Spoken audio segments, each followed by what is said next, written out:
आप सुन रहे हैं बाखबर संत रामपाल जी महाराज द्वारा लिखित पुस्तक मुसलमान नहीं समझे ज्ञान कुरान का पेज नंबर 166। फरिश्ते जिब्राइल ने नबी मोहम्मद जी का सीना चाक किया, उसमें शक्ति उड़ेल दी और फिर सिल दिया तथा एक खच्चर जैसे जानवर यानी बुराक पर बैठाकर ऊपर ले गया। वहां नबियों की जमात आई, उनमें हजरत मूसा जी, ईसा जी और इब्राहिम जी आदि भी थे, जिनको हजरत मोहम्मद जी ने नमाज पढ़ाई। वहां हजरत आदम जी भी थे, जो कभी हंस रहे थे और कभी रो रहे थे। फरिश्ते जिब्राइल ने हजरत मोहम्मद जी को बताया, यह बाबा आदम जी हैं। रोने तथा हंसने का कारण था कि दाईं ओर स्वर्ग में नेक संतान थी जो सुखी थी, जिसे देखकर बाबा आदम हंस रहे थे, तथा बाईं ओर निकम्मी संतान नरक में कष्ट भोग रही थी, जिसे देखकर रो रहे थे। यहाँ पर कुछ तथ्य छुपाए हैं। लेखक ने लिखा है कि हजरत आदम दाईं ओर मुख करके इसलिए हंस रहे थे क्योंकि दाईं ओर उसकी नेक संतान के कर्म थे, उनको देखकर हंस रहे थे। बाईं ओर निकम्मी संतान के कर्म थे, उन्हें देखकर रो रहे थे। विचार करें पाठक जन, क्या वे कर्म जन्नत में किसी दीवार पर लिखे थे, जबकि बाबा आदम तो अशिक्षित थे। वास्तविकता जो है वह ऊपर लिखी है। फिर सातवें आसमान पर गए, पर्दे के पीछे से आवाज आई कि प्रतिदिन 50 नमाज किया करे।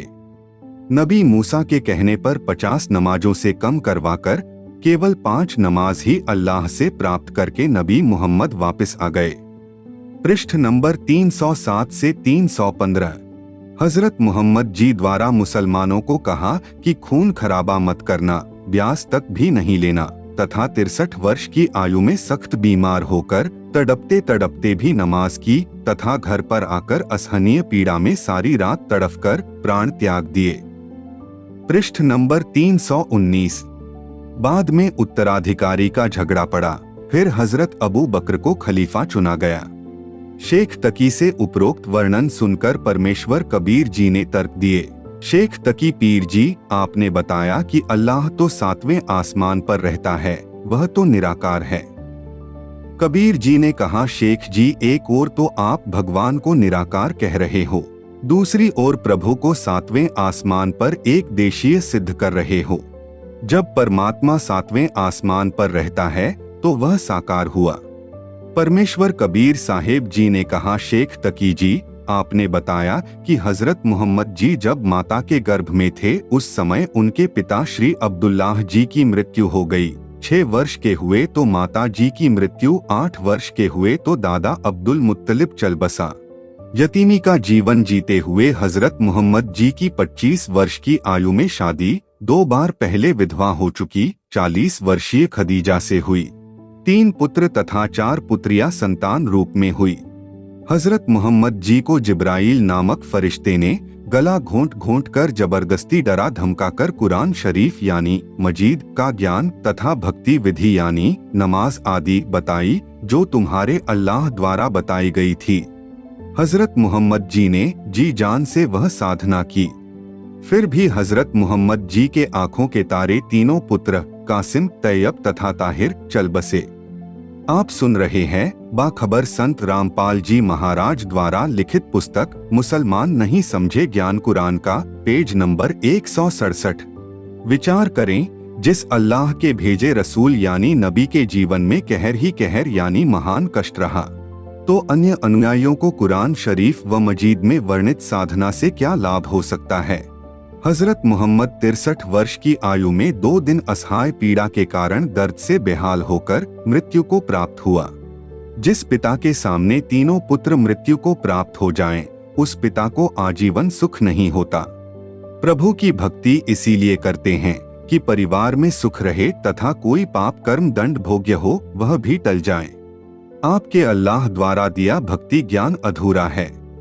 इसीलिए सूरत फुरकानी 25 आयत 52 से 59 तक में कहा है कि जो गुनाहों को क्षमा करने वाला कबीर नामक अल्लाह है, उसकी पूजा विधि किसी तत्वदर्शी यानी बाखबर से पूछ देखो। कबीर परमेश्वर ने कहा, शेख तकी मैं स्वयं वही कबीर अल्लाह हूँ। मेरे पास पूर्ण मोक्षदायक सर्व पाप नाशक भक्ति विधि है। इसीलिए आपके समक्ष बादशाह सिकंदर लोधी जी पाप के कारण भोग रहे कष्ट से मुक्त होकर सुख की सांस ले रहे हैं, जो आपकी भक्ति पद्धति से नहीं हो पाया।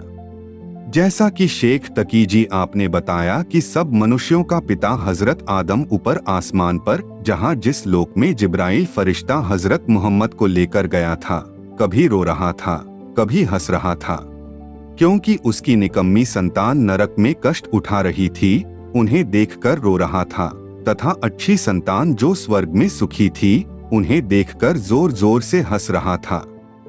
विचारणीय विषय है कि ईसाई धर्म तथा मुसलमान धर्म के प्रमुख बाबा आदम ने जो साधना की, उसके प्रतिफल में जिस लोक में पहुंचा है, वहां पर भी चैन से नहीं रह रहा।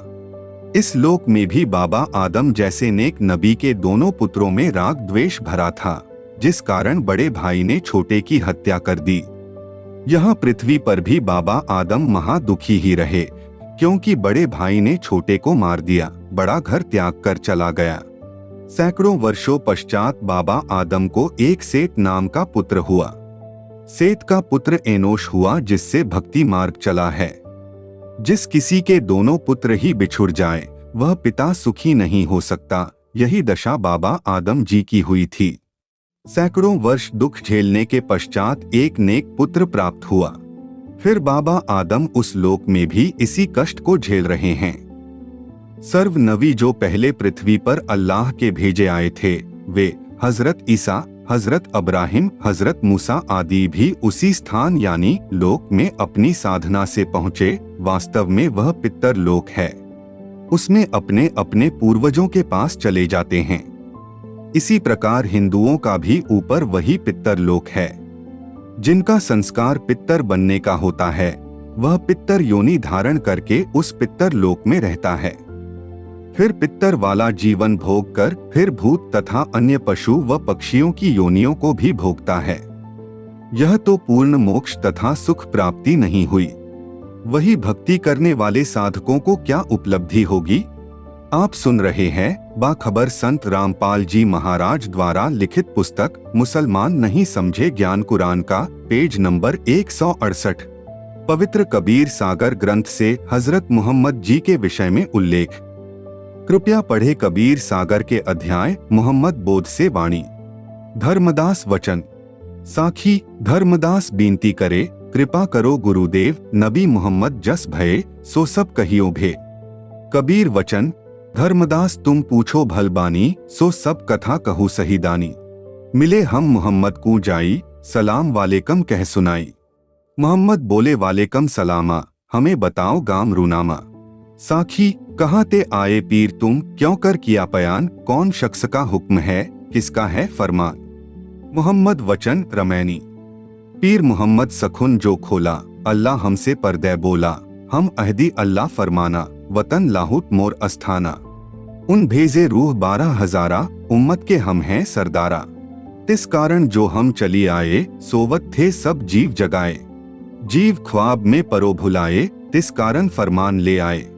तमो बूझो सो कौन हो भाई, अपनो इस्म कहो समुझाई। साखी दूर की बातें जो करो, करते रोजा नमाज, सो पहुँचे लाहौत को खोवे कुल की लाज। कबीर वचन। कह कबीर सुनो हो पीर, तुम लाहौत करो तागीरा।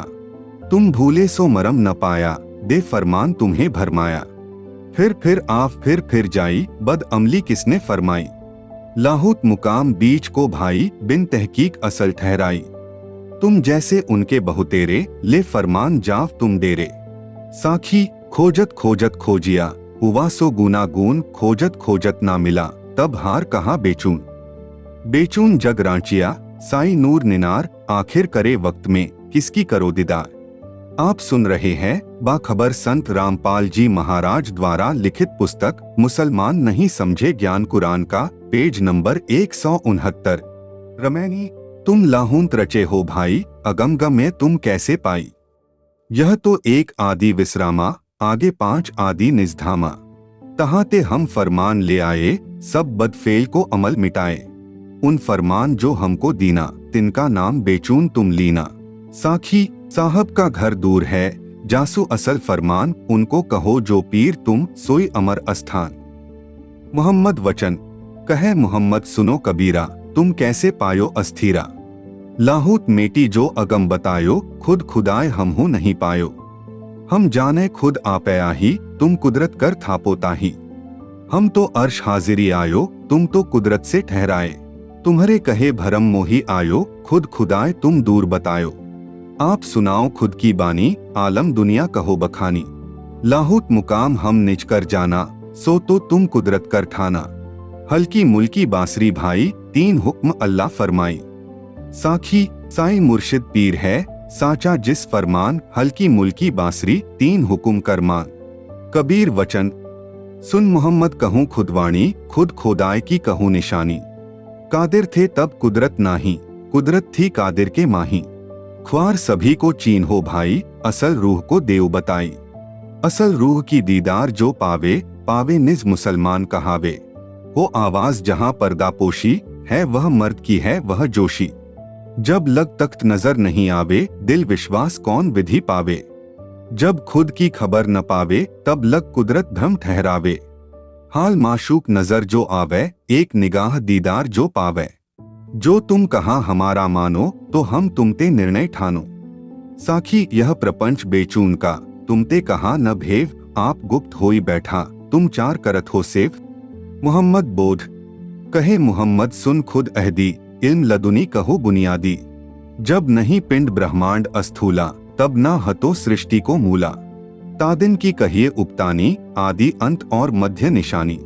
आप सुन रहे हैं बाखबर संत रामपाल जी महाराज द्वारा लिखित पुस्तक मुसलमान नहीं समझे ज्ञान कुरान का, पेज नंबर 170। साखी बुजुर्ग हकीकत सब कहो, किस विधि भया प्रकाश। जब हम जाने आदि को, तो हम हो बांधे आश।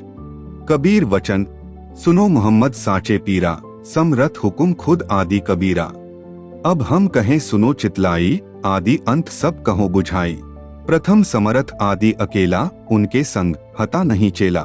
साखी वाहिदन थे तब आप में, सकल हतो ते ही माह। ज्यों तरुवर के बीज में, पुष्पात फल छार। चौपाई निरंजन भय राज अधिकारी, तिनके 4 अंश सेवकारी।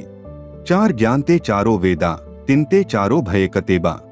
मूल कुरान वेद की वाणी, सो कुरान तुम जग में आनी। हक कुरान जो तुमको दीना, हद हुक्म तुम आपन कीना।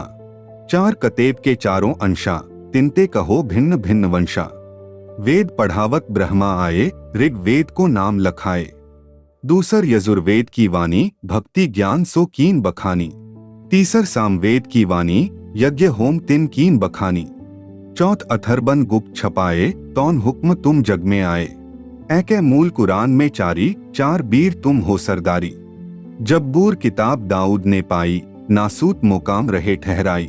तौरेत किताब मूसा ने पाई, मलकूत मुकाम रहे ठहराई। इंजील किताब ईशा ने पाई, जबरूत मुकाम रहे ठहराई। फुरकान किताब नबी तुम पाई, लाहूत मुकाम रहे लौलाई। कुरान बेहद को मरम न पावे, बिन देखे विश्वास क्या आवे। 4 मुकाम किताब है चारी, पंचे नाम अचिंत सवारी। तहते आए रूह 12 हजारी, तहाँ अचिंत गुप्त व्यवहारी। साखी पीर औलिया था किया, यह सब उरले पीर, समर्थ का घर दूर है, तिनको खोजो बीर। मार्फत चौपाई ओवल मुकाम नासूत ठेकाना, दूजा मुकाम मलकूत जो जाना। सेव मुकाम जबरूत ठेकाना, चहारूम मुकाम लाहूत बखाना। पंचे मुकाम हाहूत अस्थाना, छठे मुकाम सोहम जो माना। हफ्तुम मुकाम बानी अस्थाना, 8वें मुकाम अंकुर ठेकाना। 9वें मुकाम आहूत निशानी, 10वें मुकाम पुरुष राजधानी। आप सुन रहे हैं बाखबर संत रामपाल जी महाराज द्वारा लिखित पुस्तक मुसलमान नहीं समझे ज्ञान कुरान का, पेज नंबर 171। बेतुक अव्वल शरीयत 1 तरीकत 2 हकीकत 3 मरफत 4 मरौवत 5 ध्यान दोरहियत 6 जुल्फकार चंद्रगेटा 7 हुकुम मुर्तद 8 देना कासो यही अंत 9 सच पावे समरथ काय 10 अंकार ओंकार कलिमा नवी सचुपावे देखा हद बेहद। मोहम्मद वचन तुम कबीर भेद अधिकाए, खुद समरथ की खबरी जो ल्याए। अब तुमको हम बूझे अंतु, सो कहिए खुद अहदी संतु। को तुम आहु कहानते आए, क्यों तुम अपना बर्ण छिपाए। सात सुरती समरथ निमाई, यह अस्थान रहो की जाई। यति मार्फत कहु दुर्वेशा, हम माने तुमरो उपदेशा। सात सुरती के ही माही समाई, जिव बोधे सो कह चली जाई। समरथ गम तुमु साँच कबीरा, समरथ भेद कहो मति धीरा। साखी मेरे शंका बाढ़िया, था के वेद कुरान, वाहिद कैसे पाइए समर्थ को मक्कान। सत्य कबीर वचन सुनो मोहम्मद कहो बुझाई, जो खुद आदि अस्थान है भाई। जो जो हुकुम समरथ फरमाई, सो सो हुकुम हम आनी चलाई। सुर नर मुनि को तेरी सुनाए, तुमको बहुत बार समुझाए। तुम पर मोह क्षर ने डारा, ते ही कारण आए संसारा। 16 असंख्य जुग जब सिराई, 16 असंख्य उत्पत्ति मिटी जाई। सात सुरती तब लोक ही जाई, जिव बोधो ते ही माह समाई। सात सुने तजीते अस्थाना, ते सब मिटे होय घमसाना। वेद कतेब की छोड़ो आशा, वेद कतेब में क्षर प्रकाशा। 3 बार तुम जग में आए, फिर क्षर ने भरमाए। क्षर चिन्ही के छोड़ो भाई, 3 अंश क्षर निर्माई। ब्रह्मादिका सृष्टि आपको कीना, जीव वृष्टि तीरथ व्रत दीना। माया वृष्टि ईश्वरी जानो, सब में आत्म एक समानो। साखी खोजो खुद समर्थ को, जिन किया सब फरमान। पीर मोहम्मद तेहे चलो, सोई अमर अस्थान। मोहम्मद वचन पीर मोहम्मद मुख तब मोरा, कछु नहीं चले तुम्हारी जोरा। क्षर हुक्म को मेटनहारा, 4 वेद जिन कीन पसारा। आप सुन रहे हैं बाखबर संत रामपाल जी महाराज द्वारा लिखित पुस्तक मुसलमान नहीं समझे ज्ञान कुरान का, पेज नंबर 172। कबीर वचन सुनिए सखुन मोहम्मद पीरा, हम खुद अहदी आदि कबीरा। मेटो क्षर को बिस्तारा, मेटो निरंजन सकल पसारा। मेटो अचिंत की रजधानी, मेटो ब्रह्मा वेद निशानी। 14 जम को बांधी नचावो, मृत्यु अंधा मगहर ले आवो। धर्मरायते झगर पसारा, निरंजन बांधी रसातल डारा। वेद कतेब को अमल मिटावो, घर घर सार शब्द फैलावो। समरथ हुक्म चले सब माही, व्यापै सत्य असत्य उठी जाही। मोहम्मद वचन पीर मोहम्मद बोले बानी, अगम भेद काहू नहीं जानी। सुना कान नहीं आखिन देखा, बिन देखे को करे विवेखा। जो नहीं देखो अपने नैना, कैसे मानो गुरु को बैना। जो तुम खुद अहदी हुए आए, हुक्म हजूर फरमान ले आए। जौन राह से तुम चली आवो, सोई राह मोकह बतलावो। हंसन को अस्थान चिन्हावो, समरथ को मोही लोक देखावो। साखी हंसन को अस्थान लखी, तब मानो फरमान। जो समरथ को हुक्म है, सो मेरे परवान। कबीर वचन सुनो मोहम्मद कहो बुझाई, साहिब तुमको देव बताई। चले सैल को दोनों पीरा, एक मोहम्मद एक कबीरा। नासूत मोकाम एक, भूमि से चले जहां पहुंचे जाई। मानसरोवर तहां कहाई, तह नासूत आही मोकामा। नबी कबीर पहुंचते ही धामा। तह दाऊद पयंबर होई, जब बूर किताब पढ़े तेहे सोई। तहां सलामालेक सोई कीना, दस्तावोस उन्हों उठी लीना। मलकूत मोकाम 2, तहवाते पुनी कीन पयाना। दूसरा मुकाम वैकुंठ प्रमाना। तहवा पहुंच बैठे ऋषि दुर्बासा, देव सबे बैठे ते ही पासा।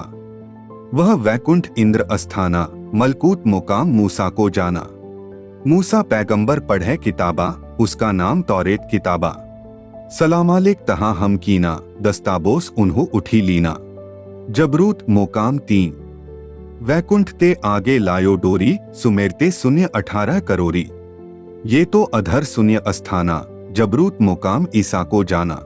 आप सुन रहे हैं बाखबर संत रामपाल जी महाराज द्वारा लिखित पुस्तक मुसलमान नहीं समझे ज्ञान कुरान का, पेज नंबर 173। ईसा पैगंबर पढ़े किताबा, उसका नाम इंजील किताबा। सलामालेक तहां हम कीना, दस्ताबोस उन्हों उठी लीना। तहवा बैठी विश्वंभर राई, वही पीर तो वही खुदाई। यह विष्णुपुरी है भाई, या में भी एक बैकुंठ बनाई। विष्णु है यहाँ का प्रधाना, सुन मोहम्मद ज्ञान विज्ञाना। उहंते अधर शून्य है भाई, ताकि शोभा कहीं न जाए। लाहूत मोकाम 4, महाशून्य को लागी डोरी, 11 पालंग तहाते सोरी। लाहुत मुकाम कहा वै सोई, जो देखे बहुतै सुख होई। रह महादेव पार्वती संगा, लाहुत मुकाम देख मन चंगा। यह मोहम्मद तुम्हारो डेरा, गण गंधर्व सब यहाँ चेरा। मुस्तफा पैगंबर बैठे तहा, फुरकान किताब पढ़त थे जहा। सलामालिक तहा हम कीना, दस्ताबोस उन्हों उठी लीना। देखत हो मोहम्मद अस्थाना, तुम बेचून कहो यही ठेकाना। सब फिरिश्ते सलामालिक कीना, तब हम आगे का पगदीना। हाहूत मोकाम 5। कहते चले अचिंत ठेकाना, एक असंख्य शून्य परमाना। ब्रह्मापुरी है हाहूत मोकामा, आदम का यहाँ विश्रामा। हाहूत मोकाम को वही ठेकाना, आगे है सोहम बंधाना। बाहूत मोकाम 6। 3 असंख्य शून्य परमानी, बाहूत मोकाम सो कहो बखानी। यह देवी का अस्थाना, गुप्त भेद कोई ना जाना। नबी कबीर चले ते ही आगे, मूल सुरती बैठे अनुरागे। फाहूत मोकाम 7। 5 असंख सुन्न विचाही, सप्तम मोकाम कहत है ताही। संगम धाम दुर्गा के आगे, यको तुम फाहूत अनुरागे। फाहूत मोकाम तोहे बताया, भिन्न भेद कह समझाया। राहूत मोकाम 8। इच्छा सुरती के पहुँचे द्वीपा, 4 असंख है लोक समीपा। सतगुरु रूप काल दयाला, एक बुगा और एक काला। ताको नाम राहूत मोकामा, नबी कबीर पहुँचे ते ही ठामा। आहूत मोकाम 9। तहयाते सहज द्वीप परमाना, 2 असंख तहाते जाना। आहूत मुकाम निरंजन धामा, आप गुप्त ज्योति प्रगटाना। ताही मोकाम नाम आहूता, शोभा ताकी देख बहुता। आप सुन रहे हैं बाखबर संत रामपाल जी महाराज द्वारा लिखित पुस्तक मुसलमान नहीं समझे ज्ञान कुरान का, पेज नंबर 174। जाहूत मोकाम 10। साखी पहुँचे जाय के लोग जेहे, संत असंख 10 लाख। अक्षरधाम जाहूत मुकामा, सप्त शंख लोक अकाना। सो मोकाम जाहूत का, 10 मोकाम यह भाख। चौपाई सलाम वाले कम तहा हम कीना, दस्ताबोस उन्हों उठी लीना। कहते अमरलोक को छोरा, नबी कबीर पहुँचते ही ठौरा। अमरलोक के हंस सब आए, तिनकी शोभा कहीं न जाए। भरी भरी अंक मिले तेहे आए, देखी मोहम्मद रहे भुलाए। सब मिली हंस गए पुनी तहवा, साहेब तखत पे बैठे जहवा। जगर मगर छतर उजियारा, आम धनी का कहो बिहारा। असंख भानु पुरुष उजियारा, अमरलोक को कहो विस्तारा। सकल हंस तेहे दर्शन पाई, तिनकी शोभा बरनी न जाई। तहवा जाय बंदगी कीना, नबी भये जो बहुत अधीना। मोहम्मद वचन चूक हमार बकस कर दीजै, जो तुम कहो सोई हम कीजै। हजरत मोहम्मद जी को कुरान पुस्तक का ज्ञान कैसे मिला? कुरान शरीफ अर्थात कुरान मजीद की प्राप्ति कैसे हुई? कुरान शरीफ वाला ज्यों का त्यों विवरण कुरान मजीद में है।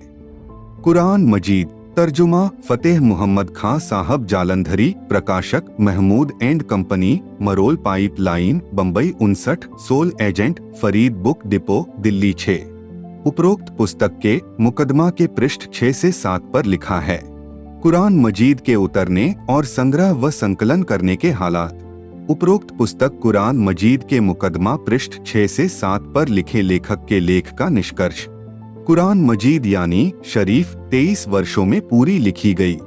जब हजरत मोहम्मद जी की आयु 40 वर्ष थी उस समय से प्रारंभ हुई तथा अंतिम समय 63 वर्ष की आयु तक 23 वर्ष लगातार कभी 1 आयत, कभी आधी, कभी 2 आयत, कभी 10 आयत, कभी पूरी सूरतें उतरी हैं। इसी को शरीयत में वह्य कहते हैं। विद्वानों ने लिखा है वह्य उतरने के भिन्न भिन्न तरीके हदीसों में पेश किए हैं। नंबर 1, फरिश्ता वह्य लेकर आता था तो घंटियां सी बजती थी। नबी मोहम्मद जी की जान निकलने को हो जाती थी। यह तरीका ज्यादा कष्टदायक नबी मोहम्मद जी के लिए होता था। आप सुन रहे हैं बाखबर संत रामपाल जी महाराज द्वारा लिखित पुस्तक मुसलमान नहीं समझे ज्ञान कुरान का, पेज नंबर 175। यह भी लिखा है कि हजरत मोहम्मद जी नबूबत के बाद यानी 40 वर्ष की आयु से नबी बनने के बाद रमजान के दिनों में पूरा कुरान मजीद यानी शरीफ अल्लाह के पास से, उस आसमान से जिसे हम देख नहीं सकते हैं, अल्लाह यानी प्रभु के हुक्म यानी आज्ञा से उतारा गया। अर्थात उसी अल्लाह के द्वारा बोला गया। इसके बाद हजरत जिब्राईल को जिस समय जिस कदर हुक्म यानी आज्ञा हुआ, उन्होंने पवित्र कलाम को बिल्कुल वैसा ही बिना किसी परिवर्तन के नबी मोहम्मद जी तक पहुंचाया। नंबर 2, कभी फरिश्ता दिल में कोई बात डाल दे। नंबर 3, फरिश्ता आदमी के रूप में आकर बात करे। नोट, हजरत मोहम्मद जी की जीवनी में लिखा है कि जिस समय जिब्राईल फरिश्ता प्रथम बार वही लेकर आया, मनुष्य रूप में दिखाई दिया, तो उसने मोहम्मद जी का गला घोंट कर कहा, इसे पढ़ो। हजरत मोहम्मद जी ने बताया कि मुझे ऐसा महसूस हुआ जैसे वह मेरा गला घोंट रहा हो, मेरे शरीर को दबा रहा हो। ऐसा 2 बार किया, फिर तीसरी बार फिर कहा पढ़ो। मुझे ऐसा लगा कि वह फिर गला घोटेगा, इस बार और जोर से भींचेगा। मैं बोला, क्या पढ़ूं? कुरान की प्रथम आयत पढ़ाई, वह मुझे याद हो गई। फिर फरिश्ता चला गया, मैं घबरा गया, दिल बैठता जा रहा था, पूरा शरीर थर-थर कांपने लगा। गुफा के बाहर आकर सोचा यह कौन था। फिर वही फरिश्ता आदमी की सूरत में दिखाई दिया, जहां देखूं वही दिखाई देने लगा। ऊपर नीचे दाएं बाएं सब ओर घर आकर चादर ओढ़कर लेट गया। सारा शरीर पसीने से भीगा हुआ था। मुझे डर है कि खदीजा कहीं मर न जाऊं। फिर हजरत मोहम्मद जी ने अपनी पत्नी खदीजा को सारी बात बताई। फिर एक बरका नामक व्यक्ति ने हजरत मोहम्मद जी से सारी बातें सुनकर कहा, आप नबी बनोगे। यही फरिश्ता मूसा जी के पास भी आता था। उपरोक्त विवरण से तो सिद्ध होता है कि फरिश्ता आदमी रूप में वही लाता था, तो भी हजरत मोहम्मद जी को बहुत कष्ट हुआ करता। नंबर 4, अल्लाह ताला जागते में नबी मोहम्मद यानी सल्लल्लाहु से कलाम फरमाए। भावार्थ है कि आकाशवाणी करके ब्रह्म स्वयं बोलता था। नंबर 5, अल्लाह ताला सपने की हालत में कलाम फरमाए। नंबर 6, फरिश्ता सपने की हालत में आकर कलाम करे। इस छठी व 5वीं प्रकार पर विवाद है। शेष उपरोक्त कुरान मजीद यानी शरीफ के उतरने की 4 सही है। पृष्ठ 29 पर लिखा है कि कभी स्वयं वही आती थी। भावार्थ है कि जैसे कोई प्रेत प्रवेश करके बोलता है। कभी नबी मोहम्मद चादर लपेट कर लेट जाते थे, फिर चादर के अंदर से बोलते थे। पवित्र कुरान मजीद यानी शरीफ के मुकदमा के पृष्ठ 6 से 7 के लिखे लेख से स्पष्ट है कि कुरान का ज्ञान पर्दे के पीछे रहने वाले अल्लाह ने दिया है। जिब्राईल नामक फरिश्ते ने तो केवल संदेश वाहक का कार्य किया है। कुरान ज्ञान देने वाला अपने से अन्य कादर सृष्टि की रचना करने वाले अल्लाह की महिमा बताता है, अपनी भी बताता है। आप सुन रहे हैं बाखबर संत रामपाल जी महाराज द्वारा लिखित पुस्तक मुसलमान नहीं समझे ज्ञान कुरान का, पेज नंबर 176। पवित्र ईसाई तथा मुसलमान धर्मों के अनुयायियों को कर्माधार से लाभ हानि करने वाले भी श्री ब्रह्मा, विष्णु तथा शिव 3 ही देवता, हजरत आदम तथा उसकी पत्नी हव्वा तथा अन्य प्राणियों व सर्व ब्रह्मांडों की उत्पत्ति करके कुरान व बाइबल बोलने वाले प्रभु को सौंप गया। बाइबल के उत्पत्ति ग्रंथ से भी सिद्ध होता है कि परमात्मा मनुष्य जैसा है, क्योंकि प्रभु ने मनुष्य को अपने जैसा बनाया तथा 7 दिन के बाद का वर्णन कुरान शरीफ व बाइबल ज्ञान दाता काल यानी ज्योति निरंजन की लीला का है। पवित्र बाइबल में लिखा है कि फिर यहोवा परमेश्वर ने कहा, मनुष्य भले बुरे का ज्ञान पाकर हम में से एक के समान हो गया है, इसलिए अब ऐसा न हो कि वह हाथ बढ़ाकर जीवन के वृक्ष का फल भी तोड़कर खा ले और सदा जीवित रहे। परमेश्वर ने उसे अदन के उद्यान से निकाल दिया। उपरोक्त विवरण से यह भी सिद्ध होता है कि जो आदम का प्रभु है, ऐसा कोई और भी है तथा साकार है। इसीलिए तो कहा है कि मनुष्य को भले बुरे का ज्ञान करवाने वाले वृक्ष के फल को खाकर हम में से एक के समान हो गया है, क्योंकि बाइबल के उत्पत्ति ग्रंथ में ही लिखा है कि आदम ने भले बुरे के ज्ञान वाला फल तोड़कर खा लिया तो उसे पता चला वह नंगा है। यहोवा परमेश्वर टहलते हुए आ गया, उसने आदम को पुकारा, तू कहाँ है? तब आदम ने कहा, मैं तेरी आवाज सुनकर छुप गया हूँ, क्योंकि मैं नंगा हूँ। फिर परमेश्वर ने आदम तथा उसकी पत्नी हव्वा के चमड़े के अंगरखे यानी वस्त्र बनवाए।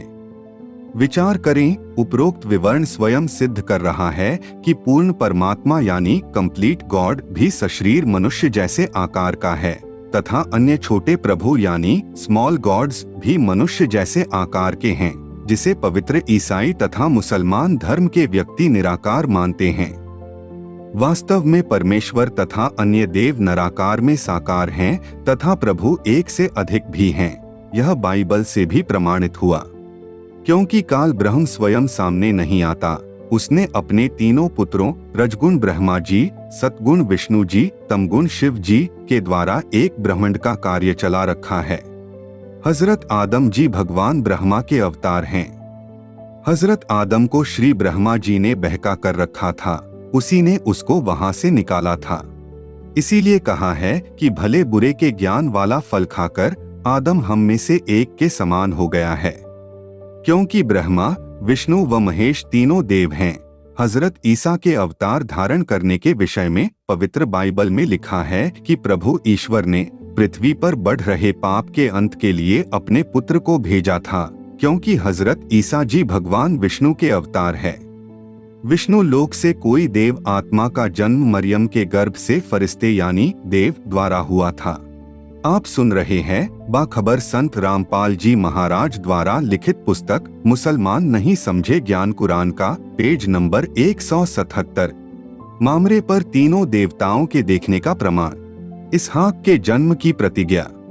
इसहाक के जन्म की प्रतिज्ञा नामक अध्याय नंबर 18 श्लोक नंबर 1 से 5 में लिखा है कि अब्राहम ममरे यानी मामरे के बांजों के बीच कड़ी धूप के समय तंबू के द्वार पर बैठा था।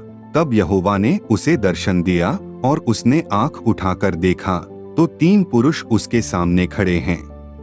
उन्होंने अब्राहम की प्रार्थना पर खाना खाया तथा वृद्ध अवस्था में पुत्र होने का आशीर्वाद देकर चले गए तथा जाते समय कहा कि हम सदोम आदि नगरों का नाश करने जा रहे हैं, वहां के लोग अधर्मी हो गए हैं।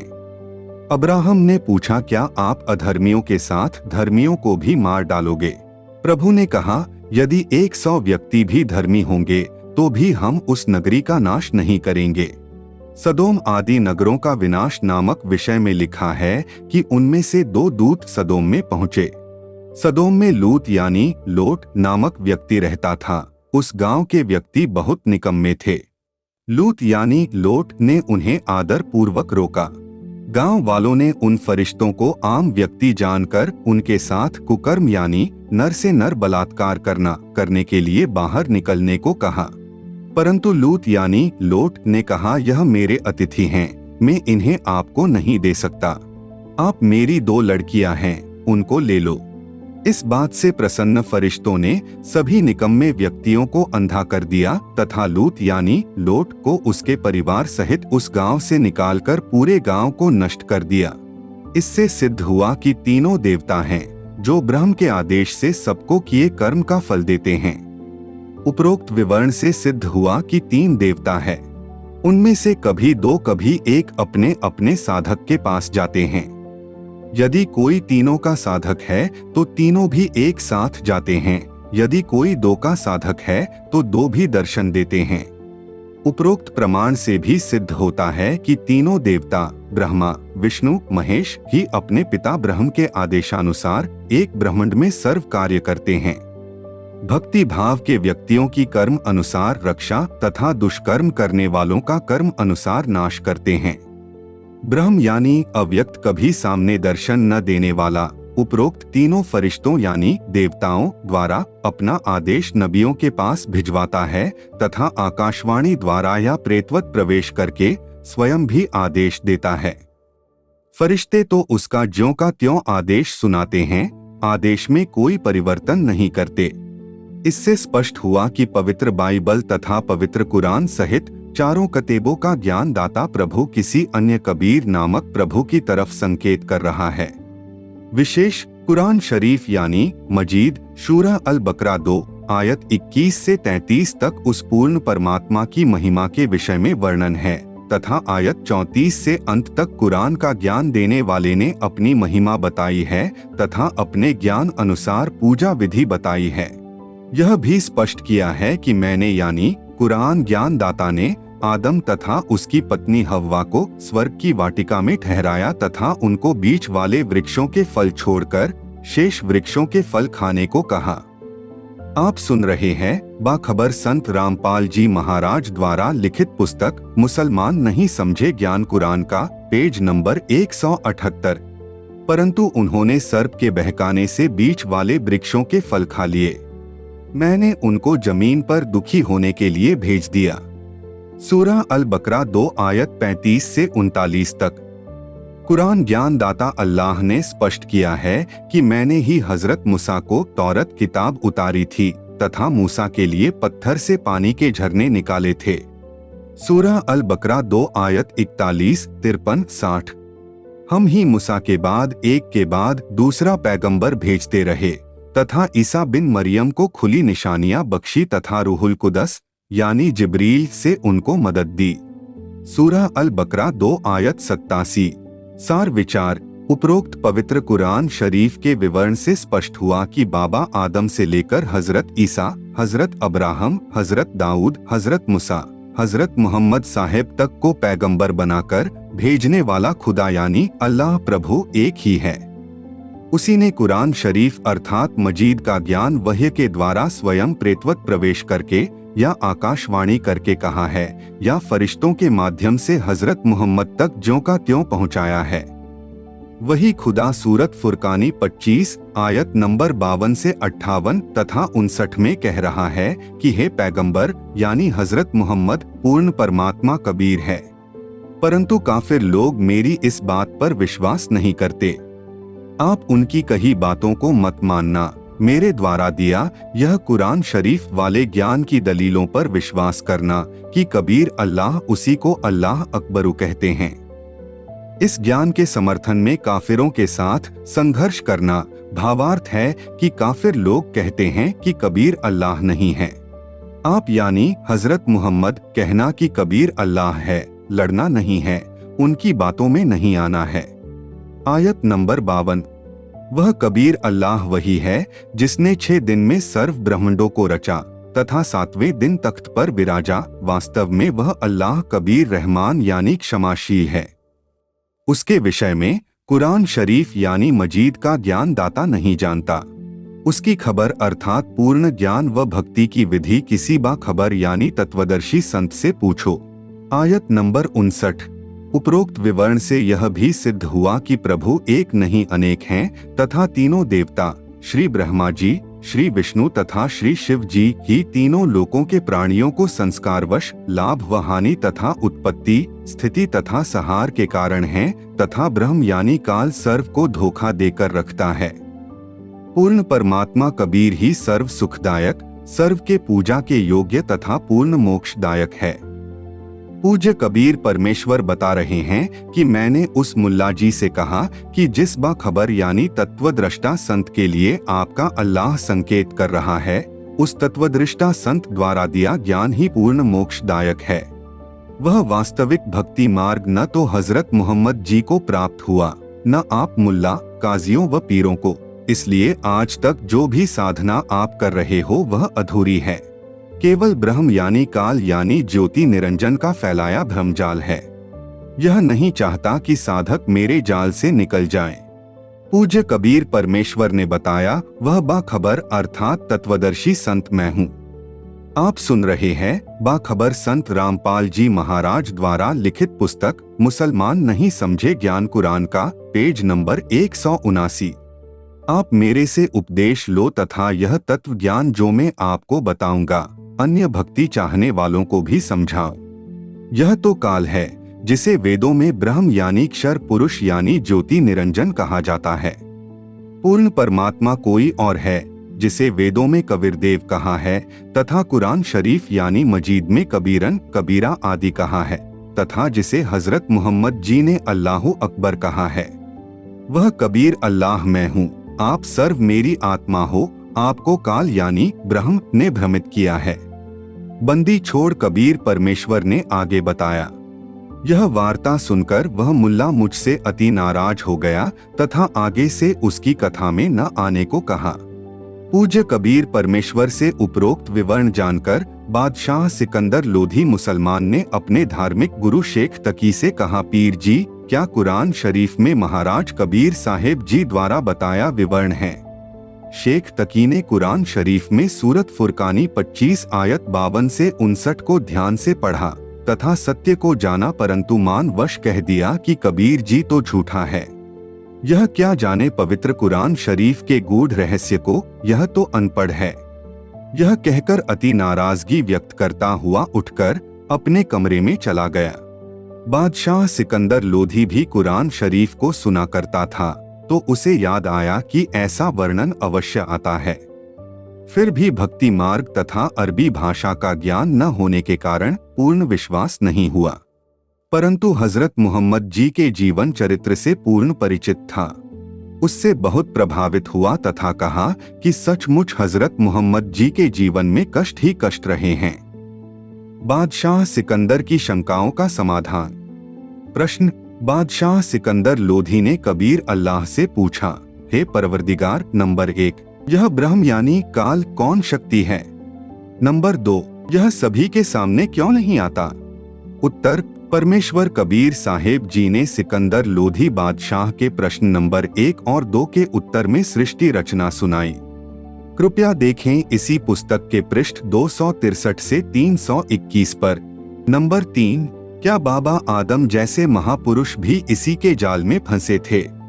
नंबर 3 के उत्तर में बताया कि पवित्र बाइबल में उत्पत्ति विषय में लिखा है कि पूर्ण परमात्मा मनुष्यों तथा अन्य प्राणियों की रचना 6 दिन में करके तख्त अर्थात सिंहासन पर चला गया।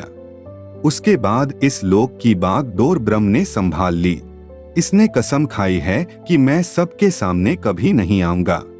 इसलिए सभी कार्य अपने तीनों पुत्रों ब्रह्मा, विष्णु तथा शिव के द्वारा करवाता रहता है, या स्वयं किसी के शरीर में प्रवेश करके प्रेत की तरह बोलता है, या आकाशवाणी करके आदेश देता है। प्रेत, पितर तथा अन्य देवों यानी फरिश्तों की आत्माएं भी किसी के शरीर में प्रवेश करके अपना आदेश करती हैं, परंतु श्रद्धालुओं को पता नहीं चलता कि यह कौन शक्ति बोल रही है। पूर्ण परमात्मा ने मांस खाने का आदेश नहीं दिया। आप सुन रहे हैं बाखबर संत रामपाल जी महाराज द्वारा लिखित पुस्तक मुसलमान नहीं समझे ज्ञान कुरान का, पेज नंबर 180। पवित्र बाइबल उत्पत्ति विषय में, सर्व प्राणियों के खाने के विषय में पूर्ण परमात्मा का प्रथम तथा अंतिम आदेश है कि मनुष्यों के लिए फलदार वृक्ष तथा बीजदार पौधे दिए हैं जो तुम्हारे खाने के लिए हैं, तथा अन्य प्राणियों को जिनमें जीवन के प्राण हैं उनके लिए छोटे छोटे पेड़ अर्थात घास, झाड़ियां आदि खाने को दिए हैं। इसके बाद पूर्ण प्रभु का आदेश न पवित्र बाइबल में है तथा न किसी कतेब यानी तौरेत, इंजिल, जबूर तथा कुरान शरीफ में है। इन कतेबों में ब्रह्म तथा उसके फरिश्तों तथा पितरों व प्रेतों का मिला जुला आदेश रूप ज्ञान है। नंबर 4, क्या बाबा आदम से पहले भी सृष्टि थी? उत्तर। सूर्यवंश में राजा नाभिराज हुआ, उसका पुत्र राजा ऋषभ देव हुआ, जो जैन धर्म का प्रवर्तक तथा प्रथम तीर्थंकर माना जाता है। वही ऋषभ देव ही बाबा आदम हुआ। यह विवरण जैन धर्म की पुस्तक आओ जैन धर्म को जाने के पृष्ठ 154 पर लिखा है। इससे स्पष्ट है कि बाबा आदम से भी पूर्व सृष्टि थी। पृथ्वी का अधिक क्षेत्र निर्जन था। एक दूसरे क्षेत्र के व्यक्ति भी आपस में नहीं जानते थे कि कौन कहाँ रहता है।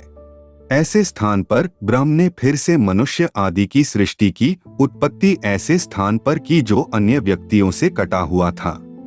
काल के पुत्र ब्रह्मा के लोक से यह पुण्यात्मा बाबा आदम अपना कर्म संस्कार भोगने आया था। फिर शास्त्र अनुकूल साधना न मिलने के कारण पितर योनि को प्राप्त होकर पितर लोक में चला गया। बाबा आदम से पूर्व फरिश्ते थे, पवित्र बाइबल ग्रंथ में लिखा है। नंबर 5, यदि अल्लाह का आदेश मनुष्यों को मांस न खाने का है तो बाइबल तथा कुरान शरीफ में कैसे लिखा गया?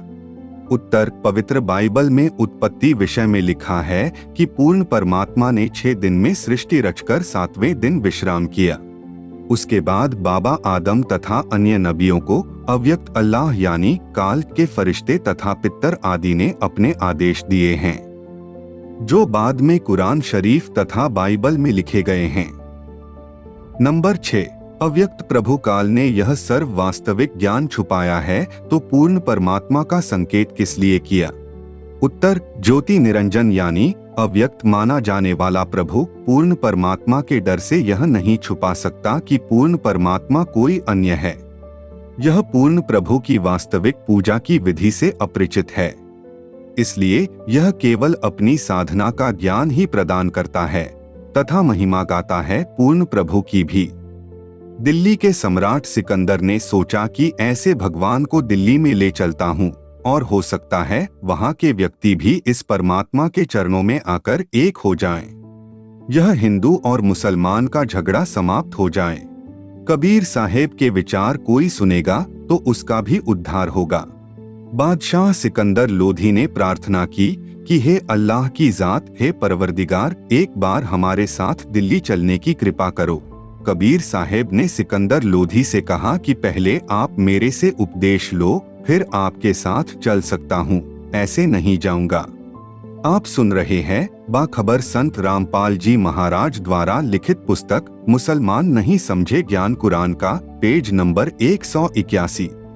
सिकंदर ने कहा कि दाता जैसे आप कहोगे वैसे ही करूंगा।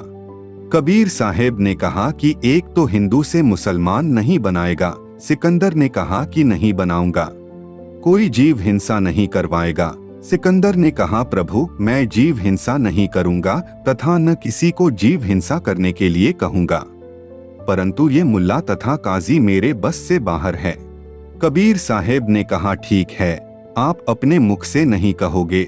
सिकंदर ने कहा कि ठीक है दाता, अर्थात सारे नियम बता दिए और सिकंदर ने सारे स्वीकार कर लिए। परमेश्वर कबीर साहेब जी से दीक्षा ग्रहण कर ली तथा सर्व नियमों को आजीवन पालन करने का प्रण किया।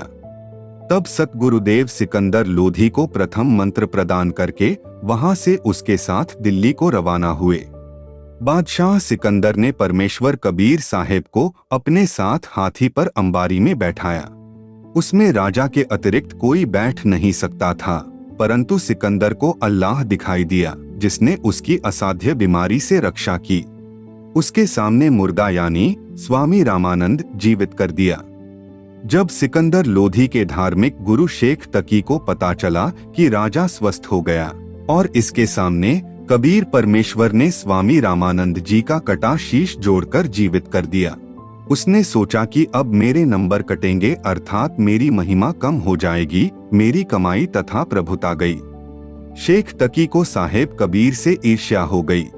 वह विचार करने लगा कि किसी प्रकार इसको नीचा दिखाऊं ताकि सिकंदर के हृदय से यह उतर जाए, मेरी प्रभुता बनी रह जाए। राजा के साथ सभी वहां से दिल्ली के लिए चल पड़े। रास्ते में रात्रि में एक दरिया के किनारे रुक गए। सोचा कि रात्रि में विश्राम करेंगे, सुबह चलने का इरादा करके वहां पर पड़ाव लगा दिया। मृत लड़के कमाल को जीवित करना। शेख तकी महाराजा सिकंदर से मुख चढ़ाए फिर रहा था। सिकंदर ने पूछा कि क्या बात है पीर जी? शेख तकी ने कहा कि क्या तुझे बात नहीं मालूम? सिकंदर ने पूछा कि क्या बात है?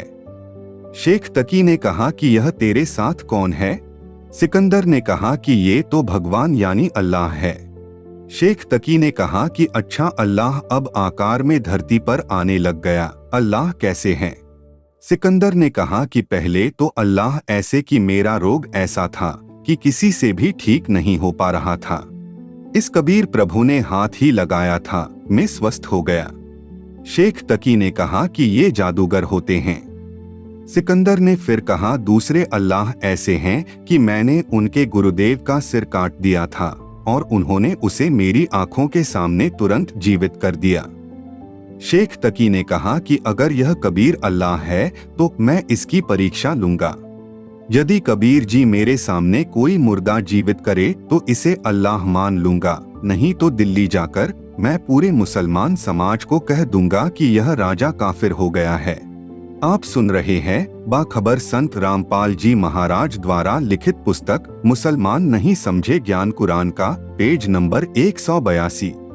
सिकंदर लोधी डर गया कि कहीं ऐसा न हो कि यह जाते ही राज पलट दे। राज को देने वाला पास बैठा है और उस मूर्ख से डर लगता है। राजा ने शेख तकी से कहा कि आप कैसे प्रसन्न होंगे? शेख तकी ने कहा कि मैं तब प्रसन्न होऊंगा जब मेरे सामने यह कबीर कोई मुर्दा जीवित कर दे।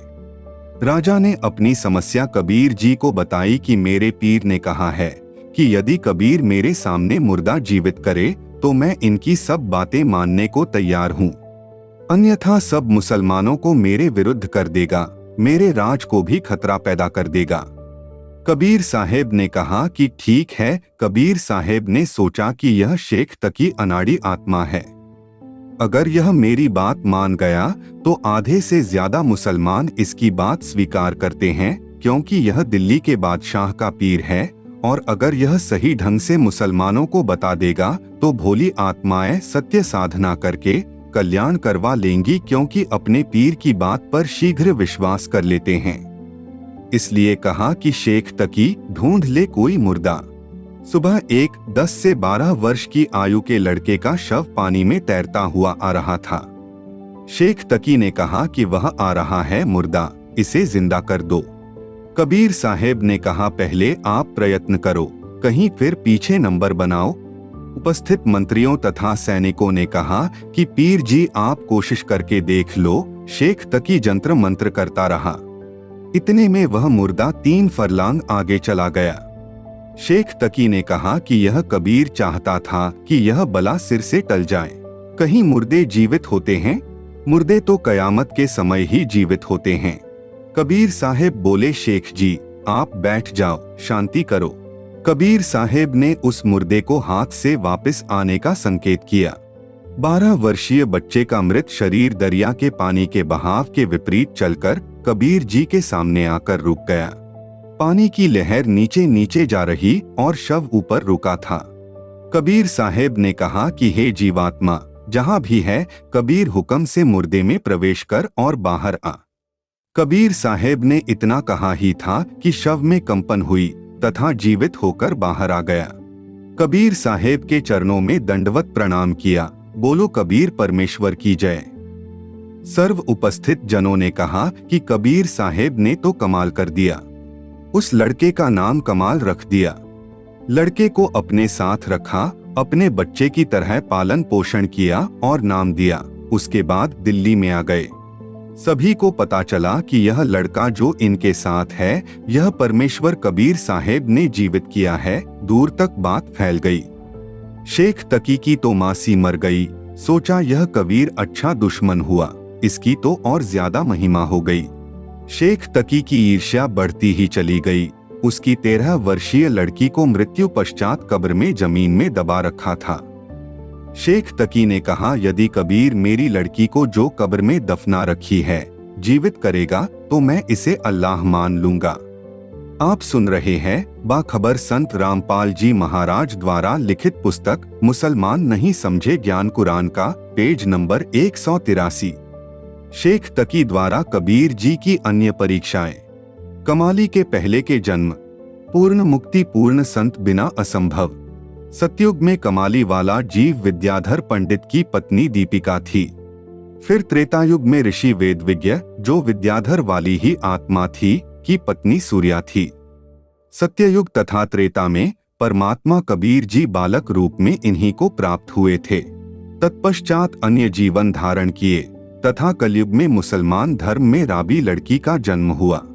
उसके पश्चात एक जीवन वैश्या रूप में जिया। फिर बंसुरी नामक लड़की का जन्म हुआ। फिर कमाली नामक शेख तकी की लड़की हुई। राबिया के प्रमाण में साखिया संत गरीबदास साहेब द्वारा रचित ग्रंथ साहेब से पारख के अंकी वाणी नंबर 56 से 59। गरीब सुल्तानी मक्के गए, मक्का नहीं मुकाम गया रांड के लेनकू कहे अधम सुल्तान। गरीब राबिया परसी रबस्यूं मक्के की असवारी 3 मंजिल मक्का गया बीबी के दीदार। गरीब फिर राबिया बंसरी बनी मक्के चढ़ाया शीश सुल्तान अधम चरणों लगे धनी सतगुरु जगदीश। गरीब बंसरी से बेशवा बनी शब्द सुनाया राग बहुरी कमाली पुत्री जुग जुग त्याग बैरा। प्रमाण के लिए संत गरीबदास साहेब द्वारा रचित ग्रंथ साहेब से अचला के अंकी वाणी नंबर 363 से 368 तक। गरीब राबी को सतगुरु मिले दीना अपना तेज ब्याही एक सहाब से बीबी चढ़ी नसेज। गरीब राबी मक्के को चली, धरिया अल्लाह का ध्यान, कुत्ती एक प्यासी खड़ी, छुटे जात हैं प्राण। गरीब केश उपारे शीश के, बाटी रस्सी बीन, जाके वस्त्र बांधी कर, जल काढ़या प्रवीण। गरीब सुनही को पानी पिया, उतरी अरस आवाज, 3 मंजिल मक्का गया, बीबी तुम्हारे काज। गरीब बीबी मक्के पर चढ़ी, रावी रंग अपार, 1,80,000 जहां, देखे सब संसार। गरीब राबी पटरा घाली कर, किया जहां स्नान, 1,80,000 बहे, मंगर मल्या सुल्तान। उपरोक्त वाणियों में निम्न कथा का संक्षिप्त वर्णन है। आप सुन रहे हैं बाखबर संत रामपाल जी महाराज द्वारा लिखित पुस्तक मुसलमान नहीं समझे ज्ञान कुरान का, पेज नंबर 184। एक राबी नाम की लड़की मुसलमान धर्म में उत्पन्न हुई।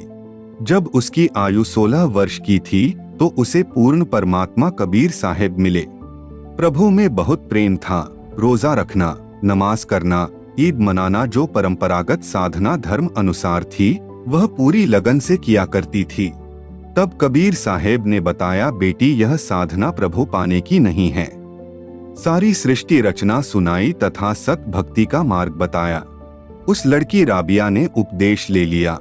फिर 4 वर्ष सत साधना करके समाज के दबाव से, लोक लाज के कारण सतमार्ग छोड़ दिया तथा वही परंपरागत साधना पुनः शुरू कर दी। उस लड़की की आस्था प्रभु में इतनी प्रबल थी कि शादी से मना कर दिया। माता पिता रोने लग गए कि जवान लड़की को घर पर कैसे रखें। माता पिता को आवश्यकता से अधिक परेशान देखकर राबिया ने शादी की स्वीकृति दे दी। उस लड़की राबिया की शादी एक बहुत बड़े साहेब यानी अधिकारी से हुई, परंतु अपने पति से स्पष्ट कह दिया कि मैं संतान उत्पत्ति नहीं करूंगी। मैंने तो मेरे माता पिता के विशेष दबाव तथा समाज शर्म के कारण शादी की है। यदि आप मेरी बात स्वीकार नहीं करोगे तो मैं आत्महत्या कर लूंगी। यह मेरा अंतिम फैसला समझो। मैं केवल प्रभु भक्ति करके आत्म कल्याण चाहती हूँ। राबिया के पति ने सोचा, क्यों मैं इस भक्तात्मा को दुखी करूं और पाप का भागी बनूं। सोच विचार करके कहा कि राबिया, जिस प्रकार आपने समाज से डर था, ऐसे ही मेरा भी अपना एक समाज है। आपको समाज की दृष्टि में मेरी पत्नी के रूप में रहना पड़ेगा। मेरी दृष्टि में आप मेरी बहन होंगी। तुझे घर से बाहर नहीं जाने दूंगा। आप भजन यानी भक्ति करो, कहो तो आपके लिए 2 नौकरानी छोड़ देता हूँ। राबिया बहुत प्रसन्न हुई तथा कहा कि हे प्रभु, आपने मेरी बड़ी सुनी। उस दिन के बाद राबिया मुसलमान धर्म में प्रचलित साधना करती रही। मुसलमान धर्म में जन्म था। ईद और बकरीद रोजे आदि श्रद्धा से करती थी। जब 50 वर्ष से ऊपर की आयु हो गई, तब अपने पति से कहा कि कहते हैं कि मक्का में जाना अति आवश्यक होता है। अब न जाने प्राण कब निकल जाएं। एक बार मैं हज करना चाहती हूँ। उसके पति ने कहा कि आप जा सकती हो, कहो तो आपके लिए कोई ऊंट की व्यवस्था करवा देता हूँ। राबिया ने कहा कि मैं पैदल यात्रा करूंगी, अन्य भी बहुत यात्री जा रहे हैं। उसके पति ने कहा कि आप जा सकती हो। राबिया ने मक्के में हज के लिए प्रस्थान किया। रास्ते में देखा एक कुतिया बहुत प्यासी थी। वह कुतिया कभी राबिया के पैरों की ओर दौड़कर आ रही थी, कभी कुएं की ओर जा रही थी। राबिया समझ गई कि यह कुतिया बहुत प्यासी है। साथ में इसके छोटे छोटे बच्चे भी नजर आ रहे थे। इसको जल प्राप्त नहीं हुआ तो ये प्राण त्याग जाएगी, इसके बच्चे भी मर जाएंगे। भक्तात्मा में दया बहुत होती है। राबिया कुएं पर गई। वहां देखा न वहां बाल्टी थी और न ही कोई रस्सा था। आसपास कोई गांव भी नजर नहीं आ रहा था। राबिया ने आव देखा न ताव, अपने सिर के बालों को उखाड़कर एक लंबी रस्सी बनाई। शेष पार्ट 12 में सुने। यदि आपने हमारे चैनल को अभी तक सब्सक्राइब नहीं किया है तो कृपया सब्सक्राइब बटन पर क्लिक करें और वीडियोस को लाइक, कमेंट और शेयर करना ना भूलें। आप हमें अन्य सोशल मीडिया पर भी फॉलो कर सकते हैं। मुसलमान धर्म से संबंधित अधिक जानकारी के लिए पढ़ें बाखबर संत रामपाल जी महाराज द्वारा लिखित पुस्तक मुसलमान नहीं समझे ज्ञान कुरान, पुस्तक को अभी प्राप्त करने के लिए नीचे दिए गए नंबरों पर संपर्क करें।